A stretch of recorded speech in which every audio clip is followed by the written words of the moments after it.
प्रभु की स्तुति करो। प्रभु यीशु मसीह के नाम पर मैं आप सभी को हमारे होसेना मिनिस्ट्री से नमस्कार करता हूं।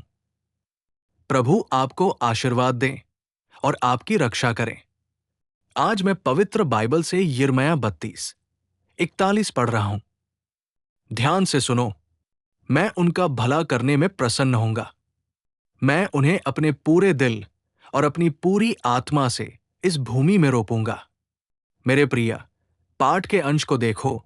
वो हमें अपने पूरे दिल और अपनी पूरी आत्मा से भूमि में रोपेगा। जो रोपा गया है वो बना रहेगा। जो नहीं रोपा गया है वो सूख जाएगा और उड़ जाएगा।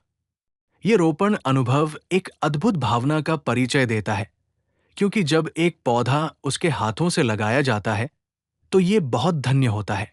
मुझे आपको ये बताने की जरूरत नहीं है कि जब हम एक पौधा लगाते हैं तो ये कितना धन्य होता है। कुछ लोग कहते हैं, अपने हाथ से रोपें, अपने हाथ से रोपें, क्योंकि यही प्रभु कहते हैं। हर व्यक्ति उम्मीद करता है कि पेड़ बढ़ेगा और एक धन्य अनुभव प्राप्त करेगा। यहां परमेश्वर ने स्वयं उस पौधे को अपने हाथों से लगाया। ये कितना धन्य है, ये कितना धन्य है, ये कितना गौरवशाली है। मेरे प्यारे दोस्तों, जब प्रभु कहते हैं कि वे हमें अपने हाथों से रोपेंगे, तो वे हमें कैसे रोपते हैं? आप भजन संहिता की सुंदर पुस्तक भजन 80 के 8वें और 9वें श्लोकों में देखेंगे कि आप मिस्र से एक बेल लाए। आपने राष्ट्रों को बाहर निकालकर उसे लगाया। आपने इसके लिए एक उपयुक्त स्थान तैयार किया। इसकी जड़ें गहरी हो गई और पूरे देश में फैल गई। क्या आप देखते हैं कि वे कहां और कैसे रोपते हैं? यह श्लोक हमें यह स्पष्ट करता है कि उन्होंने एक पेड़ लगाया। जब उन्होंने एक पेड़ लगाया तो वे इसे मिस्र से बाहर लाए। लेकिन जब उन्होंने इसे लगाया तो उन्होंने राष्ट्रों को बाहर निकालकर इसे लगाया। जब उन्होंने वो पेड़ लगाया तो उन्होंने आसपास के वातावरण को साफ किया। उनका न केवल कुछ रोपने का कर्तव्य था, बल्कि कुछ करने की जिम्मेदारी भी थी। परमेश्वर के पास आसपास के क्षेत्रों की देखभाल करने की जिम्मेदारी भी थी। अन्य जातियों को शुद्ध करने और बाहर निकालने का क्या मतलब है? उन अन्य जातियों की गतिविधियां हमें छूती नहीं हैं। आसपास के क्षेत्र शुद्ध हो जाते हैं, जिसका अर्थ है कि वो हमें इतनी सावधानी से रोपता है कि उसकी जड़ें गहरी होकर पूरे देश में फैल जाती है। ये कहना बहुत खुशी की बात है कि अगर वो अपने हाथ से रोपता है तो अगर वो अपने हाथ से रोपा जाता है तो हम अपने जीवन में ऐसी धन्य भावना प्रकट कर पाएंगे। इसका मतलब है कि हम न केवल कुछ जी रहे हैं, बल्कि कुछ भक्ति भी कर रहे हैं। न केवल बाइबल पढ़ रहे हैं, प्रार्थना कर रहे हैं, बल्कि हमें वो उच्च और उत्कृष्ट जीवन भी मिलेगा। जब वो अपने हाथ से रोपा जाता है तो क्या ये सब नहीं है? वे लोग कैसे होंगे जो उसके हाथ से रोपे गए हैं? हम पवित्र पुस्तक में एक सुंदर शब्द पढ़ते हैं। मैं 92वां भजन श्लोक 13 पढ़ रहा हूं। जो लोग प्रभु के घर में रोपे जाते हैं वे हमारे परमेश्वर के आंगन में फलते फूलते हैं। प्रिय, जो लोग उसके द्वारा रोपे जाते हैं वे परमेश्वर के घर में फलते फूलते हैं। हम ऐसे लोगों को देखते हैं जो समृद्ध हैं। धन, संपदा, पद, विशेषाधिकार और प्रभुत्व ये दुनिया को समृद्धि के रूप में दिखाई देते हैं। लेकिन एक आध्यात्मिक व्यक्ति परमेश्वर के घर में समृद्ध होता है। यहां हमें ध्यान देना चाहिए कि वो आध्यात्मिक रूप से समृद्ध है। वो आध्यात्मिक चीजों में मजबूत है। वो आध्यात्मिक चीजों में एक छायादार पेड़ में बदल जाता है। वो परमेश्वर के घर में लगाया जाता है और फलता फूलता है। नहीं, ये पीढ़ियों के लिए एक आशीर्वाद है। इसमें कोई संदेह नहीं है कि ये पीढ़ियों के लिए एक धन्य अनुभव है।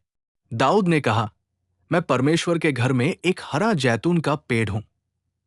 उसे परमेश्वर के घर में लगाया गया था। देखो, क्या ये आशीर्वाद उसके साथ समाप्त हो गया? क्या ये उसके साथ समाप्त हो गया? क्या उसका आशीर्वाद उसके साथ समाप्त हो गया? नहीं, नहीं। उसे एक वादा मिला कि उसके वंशजों में से एक सिंहासन पर बैठने से कभी नहीं चूकेगा। उसे पीढ़ियों के लिए आशीर्वाद मिला। आज भी वो आशीर्वाद यीशु मसीह के माध्यम से है। हम भी अनुभव कर रहे हैं। मेरे प्यारे भाइयों, जो लगाए गए हैं वे फलेंगे फूलेंगे। वे एक उच्च आध्यात्मिक स्तर पर चढ़ेंगे। वे उस स्थिति में नहीं रहेंगे जिसमें उन्हें लगाया गया था। वे उन अनुभवों में नहीं रहेंगे जिनमें उन्हें लगाया गया था। वे एक बड़े पेड़ में विकसित होंगे क्योंकि वे लगाए गए हैं। ये इस श्लोक की सच्चाई है। अब दूसरे बिंदु पर आते हैं। जब हम भजन संहिता की पुस्तक में पहले भजन की 3री आयत पढ़ते हैं तो वहां लिखे शब्द योना द्वारा जल के समय लगाए गए पेड़ के समान है, जो न तो मुरझाता है और न ही अपने समय पर फल देता है। यहां देखें, ये आयत क्या कहती है? वो योना द्वारा जल के समय लगाए गए पेड़ के समान होगा, जो न तो मुरझाता है और न ही फल देता है। ये न केवल फलता फूलता है बल्कि फल भी देता है। कुछ पेड़ हम पौधों के रूप में बढ़ते हुए देखते हैं, लेकिन जब हम आवर्धक कांच से देखते हैं तो एक भी फल नहीं होता है। पेड़ देखने में हरा होता है, ये पौधों के रूप में बढ़ता है, ये मजबूत होता है, लेकिन फल नहीं होते हैं। लगाया हुआ व्यक्ति ऐसा ही होता है। उसके हाथ से लगाया हुआ व्यक्ति परमेश्वर के घर में फलता फूलता है और एक बड़ा पेड़ बन जाता है। इसके अलावा वो महान वृक्ष एक महान वृक्ष है जो फल देता है। जब आप प्रत्येक वृक्ष को देखते हैं तो ये अजीब लगता है, क्योंकि वृक्ष इतना घना है कि उसमें सभी फल लगते हैं। इस वृक्ष का क्या उपयोग है? हम कहते हैं कि ये वृक्ष हमें केवल 4 या 5 फल नहीं देता। मैं आपको एक और बात बताता हूं। यदि हम इसमें छिपे एक और रहस्य को देखें तो वृक्ष चाहे कितने भी फल दे, वो अपने लिए एक भी फल का उपयोग नहीं करता। कोई भी वृक्ष 4 फल देकर ये नहीं कहता कि मैं एक खाऊंगा और एक तुम्हें दूंगा। वो अपने लिए नहीं, दूसरों के लिए फल देता है। यदि हम ऐसे वृक्ष हैं तो हम उसके हाथों में लगाए जाएंगे, अर्थात हम बहुतों को आशीर्वाद के रूप में फल दे पाएंगे और उन्हें संतुष्ट और खुश कर पाएंगे।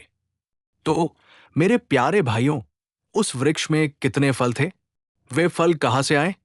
अर्थात वृक्ष को गहराई से लगाया गया, पानी का आनंद लिया गया, भोजन या ऊर्जा मिली और फल दिए। हम भी उन फलों को खाते हैं। हमें एक अच्छे वृक्ष में रूपांतरित होना चाहिए जो आशीर्वाद देता है, अर्थात हमें उसके द्वारा लगाया जाना चाहिए। वो वादा करता है, मैं तुम्हें रोपूंगा। और आज उसके द्वारा रोपे गए लोगों के रूप में हम बहुतों के लिए धन्य अनुभव में रहना चाहते हैं, फलते फूलते और फलते फूलते रहना चाहते हैं। या क्या हम एक ऐसे पेड़ की तरह जी रहे हैं जो सांसारिक चिंताओं के कारण सूख गया है? कुछ लोग कहते हैं कि वे परमेश्वर के घर आ रहे हैं। वे विश्वास का जीवन जीते हैं। वे ऐसे लोग हैं जो इस विश्वास के माध्यम से बहुतों को मसीह की ओर ले जा सकते हैं। फल देने का क्या अर्थ है? बहुतों को प्रभु की ओर ले जाना, बहुतों को वचन से खुश करना, बहुतों को आध्यात्मिक स्थान में आमंत्रित करना। मैं बचा हुआ हूं। बहुतों को मेरे द्वारा बचाया जाना चाहिए। मैं खुश हूं। बहुतों को मेरे द्वारा खुश होना चाहिए। मैं विश्वास करता हूं। बहुतों को मेरे द्वारा विश्वास में आना चाहिए। मैं पवित्र हूं। बहुतों को मेरे द्वारा पवित्र होना चाहिए। हमें फल देने का निर्णय लेना चाहिए। परमेश्वर का जन यूहन्ना भी कहता है, पश्चाताप के योग्य फल लाओ। उसने कहा, तुम बचाए गए हो, बचाए गए हो, बचाए गए हो। यदि तुम कहते हो मैंने पश्चाताप किया है, और यदि तुम कहते हो मैंने पश्चाताप किया है, और यदि तुम पश्चाताप के योग्य फल नहीं लाते हो, तो इसका क्या फायदा है? मेरे प्यारे भाइयों, जो व्यक्ति उन फलों को लाता है उसे फल देने वाले पेड़ों की तरह जीना चाहिए। यही ईश्वर की इच्छा है। इसीलिए उसने हमें लगाया। हमें किसी व्यक्ति ने नहीं लगाया, हमें किसी मनुष्य ने नहीं बचाया, हमें किसी महान अधिकारी ने नहीं लगाया। हम हैं चूंकि हमें सर्वशक्तिमान ईश्वर ने लगाया है। इसलिए हमें जो लगाए गए हैं पहले बढ़ना चाहिए और फिर फल देना चाहिए। बिना किसी शब्द को बदले ऊपर संदेश को टेक्स्ट टू स्पीच के लिए लिखें। इसके अलावा वो महान वृक्ष एक महान वृक्ष है जो फल देता है। जब आप प्रत्येक वृक्ष को देखते हैं तो ये अजीब लगता है क्योंकि वृक्ष इतना मोटा है कि वह सभी फल देता है। इस वृक्ष का क्या उपयोग है? हम कहते हैं कि ये वृक्ष हमें केवल 4 या 5 फल नहीं देता। मैं आपको एक और बात बताता हूं। अगर हम इसमें छिपे एक और रहस्य को देखें, तो कोई भी वृक्ष चाहे जितना भी फल दे, वो अपने लिए एक भी फल का उपयोग नहीं करता। कोई भी वृक्ष 4 फल देकर ये नहीं कहता कि मैं एक खाऊंगा और एक तुम्हें दूंगा। ये दूसरों के लिए फल देता है, अपने लिए नहीं। अगर हम ऐसे पेड़ हैं, तो हम उसके हाथों में लगाए जाएंगे, यानी हम बहुतों को आशीर्वाद के रूप में फल दे पाएंगे और उन्हें संतुष्ट और खुश कर पाएंगे। तो मेरे प्यारे भाइयों, उस पेड़ पर कितने फल थे? वे फल कहां से आए? यानी पेड़ को गहराई से लगाया गया, पानी का आनंद लिया, भोजन या ऊर्जा प्राप्त की और फल दिए। हम भी उन फलों को खाते हैं। हमें एक अच्छे पेड़ में बदलना चाहिए जो आशीर्वाद देता है, यानी हमें उसके द्वारा लगाया जाना चाहिए। वो वादा करता है, मैं तुम्हें लगाऊंगा। और आज उसके द्वारा लगाए गए लोगों के रूप में हम बहुतों के लिए धन्य अनुभव में रहना चाहते हैं, फलते फूलते और फलते फूलते हैं। या क्या हम एक ऐसे पेड़ की तरह जी रहे हैं जो सांसारिक चिंताओं के कारण सूख गया है? कुछ लोग कहते हैं कि वे परमेश्वर के घर आ रहे हैं। वे विश्वास का जीवन जीते हैं। वे ऐसे लोग हैं जो इस विश्वास के माध्यम से बहुतों को मसीह की ओर ले जा सकते हैं। फल देने का क्या मतलब है? बहुतों को प्रभु की ओर ले जाना, बहुतों को वचन से खुश करना, बहुतों को आध्यात्मिक स्थान में आमंत्रित करना। मैं बचा हुआ हूं। बहुतों को मेरे द्वारा बचाया जाना चाहिए। मैं खुश हूं। मेरे द्वारा बहुतों को खुश होना चाहिए। मेरा मानना है, मेरे द्वारा बहुतों को विश्वास में आना चाहिए। मैं पवित्र हूं। मेरे द्वारा बहुतों को पवित्र होना चाहिए।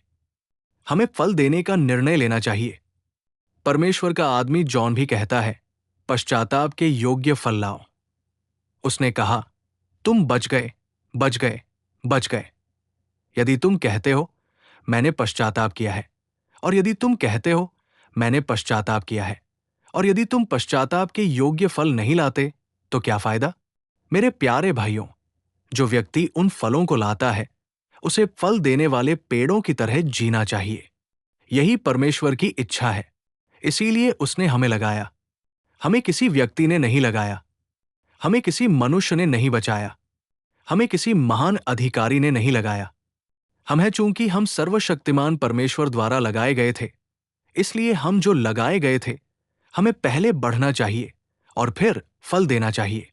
मैं आपको एक और बात याद दिलाना चाहता हूं। पवित्र पुस्तक में जब हम यिर्मयाह अध्याय 17 की 8वीं आयत पढ़ते हैं, तो वो पानी के किनारे लगाए गए पेड़ की तरह होगा, जिसकी जड़ें नदियों के किनारे फैलेंगी, और जब वो सूखा होगा तब भी उसे डर नहीं लगेगा। उसके पत्ते हरे होंगे। सूखे के वर्ष में भी उसे डर नहीं लगेगा। वो बढ़ना बंद नहीं करेगा। मेरे प्यारे दोस्तों, क्या आपने देखा है कि ये शब्द कितने स्पष्ट और सुंदर तरीके से लिखे गए हैं? ये लगाया गया पेड़ हरा होगा, इसकी जड़ें गहरी होंगी, और जब ये सूखा होगा तब भी उसे डर नहीं लगेगा। एक और बढ़िया वचन ये है कि सूखे के वर्ष में भी उसे चिंता नहीं होगी। चिंता रहित पेड़, चिंता रहित पेड़। कोई दर्द नहीं, कोई चिंता नहीं, कोई चिंता नहीं। भले ही बारिश न हो, यानी जो बारिश आनी चाहिए वो नहीं आएगी, जो आशीर्वाद आना चाहिए वो नहीं आएगा।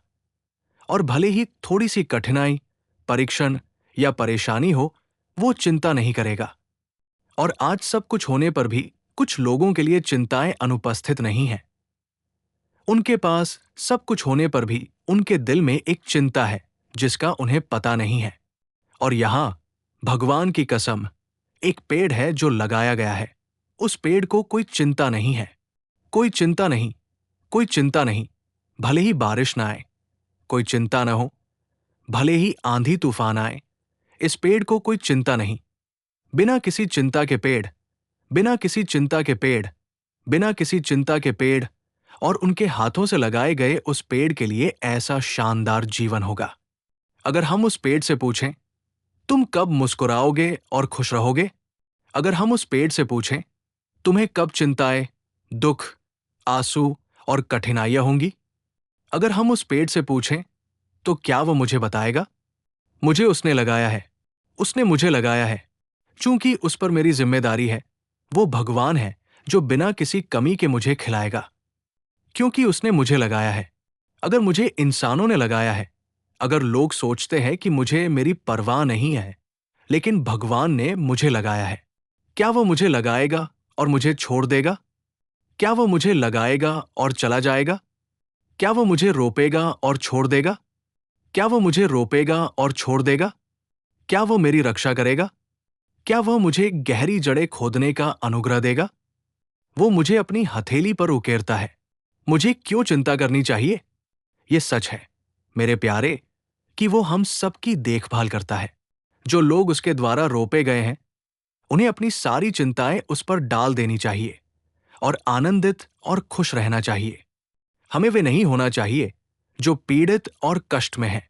उसने क्रूस पर हमारी सारी चिंताएं उठाईं। उसने हमारी गरीबी अपने कंधों पर ली।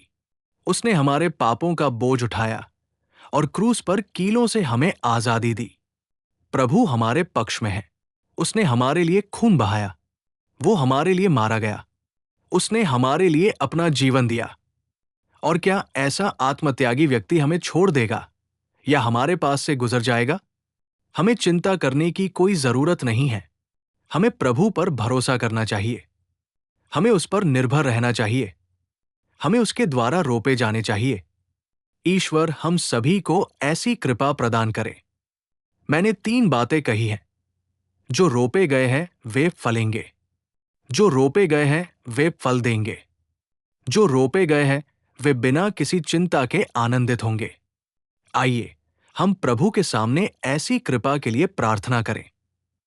हमारा परमेश्वर हम सभी को ऐसी कृपा बहुतायत में प्रदान करे। आमीन। मैं आपसे प्रार्थना करता हूं। सर्वशक्तिमान पिता, मैं आपको धन्यवाद देता हूं। नैना, आप ही हैं जो हमें पेड़ की तरह रोपते हैं। हमें आपके द्वारा रोपा जाना चाहिए।